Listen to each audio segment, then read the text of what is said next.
नमस्कार, बहुत बहुत स्वागत आपका। मैं हूं आपके साथ अखंड प्रताप त्रिपाठी। दिल्ली में सर्दी पारा लगातार गिराती जा रही है, लेकिन दिल्ली के विधानसभा ने सियासी गर्मी के पारे को चढ़ा रखा है। अब सर्दी और गर्मी के इसी उतार चढ़ाव में नया साल चुनावी त्योहार लेकर आया है। त्योहार यानी कि खुशियां तो उनके चेहरों पर भी देखने को मिल रही है, जिनसे अरविंद केजरीवाल यानी दिल्ली के पूर्व मुख्यमंत्री और आम आदमी पार्टी के राष्ट्रीय संयोजक अरविंद केजरीवाल, जिनसे उन्होंने मुलाकात की है। मिलने वालों में कुछ दिल्ली के गुरुद्वारे के ग्रंथी थे और कुछ थे दिल्ली के मंदिरों के पुजारी। इस मुलाकात की वजह थी जिसे खुद अरविंद केजरीवाल ने पूरी दुनिया को बताया। आज मैं एक बेहद महत्वपूर्ण घोषणा करने जा रहा हूं। ये उन लोगों के लिए है जिनका समाज के प्रति बहुत बड़ा कंट्रीब्यूशन होता है, लेकिन कभी भी समाज ने उनकी तरफ ध्यान नहीं दिया, किसी पार्टी किसी सरकार ने उनकी तरफ ध्यान नहीं दिया। आज जो योजना का मैं ऐलान करने जा रहा हूं, इस योजना का नाम है पुजारी ग्रंथी सम्मान योजना।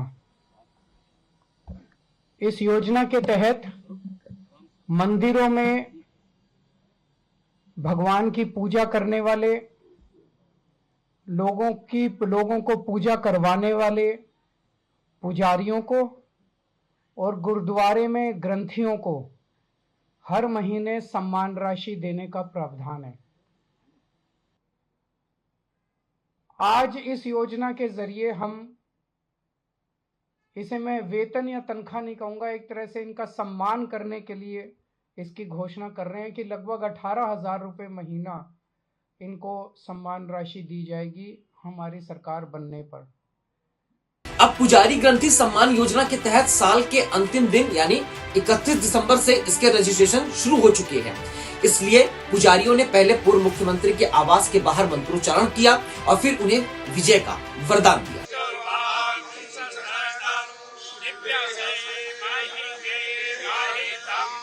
वैसे तो चुनाव से पहले ऐलानिया वादे हर राजनीतिक पार्टियां करती हैं, लेकिन अब देश के दिल यानी दिल्ली में बीजेपी और आम आदमी पार्टी में टक्कर है, तो अरविंद केजरीवाल की ये नई घोषणा बीजेपी को नागवार गुजर रही है।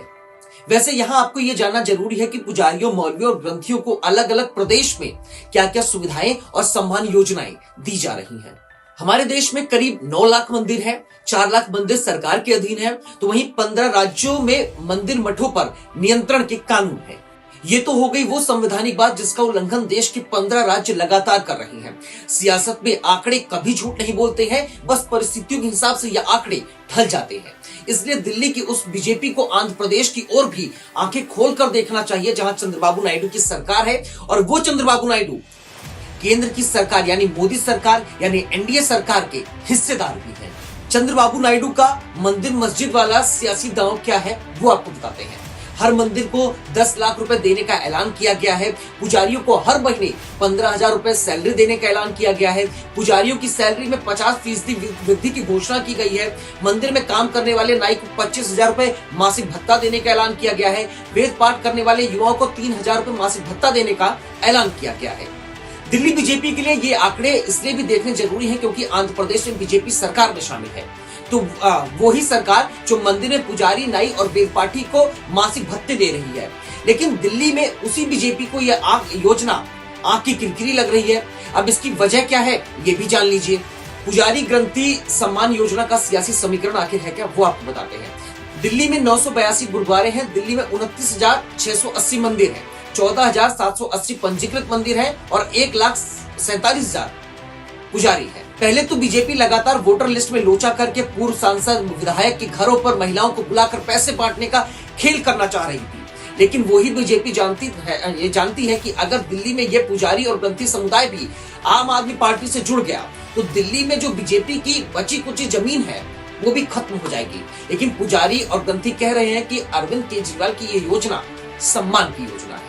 संध्या है कि आप लोगों को जो है सम्मान राशि से हाँ जी बताइए, सम्मान राशि मिलेगी। कितनी बताइए? इधर देखिए, 18,000 रुपए मिला। 18,000। दिल्ली में बीजेपी के नेताओं को वैसे तो अपने देश के कृषि मंत्री शिवराज सिंह चौहान से भी एक बार मिल लेना चाहिए, क्योंकि मंदिरों के पुजारियों को मानदेय देने की एक योजना मध्य प्रदेश में भी चलाई जाती है।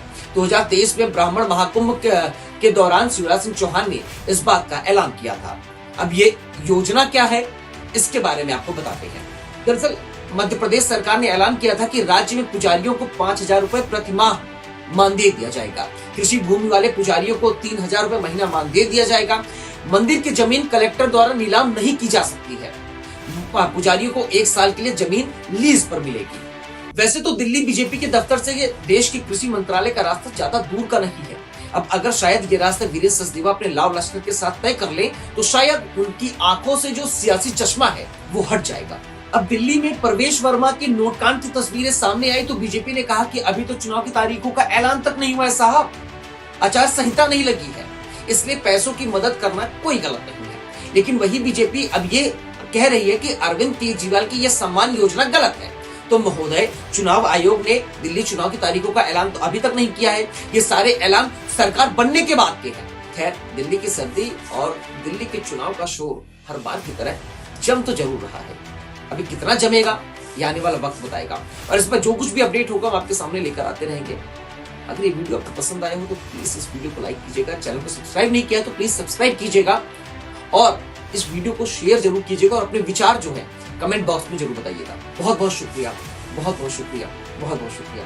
नमस्कार, जय हिंद।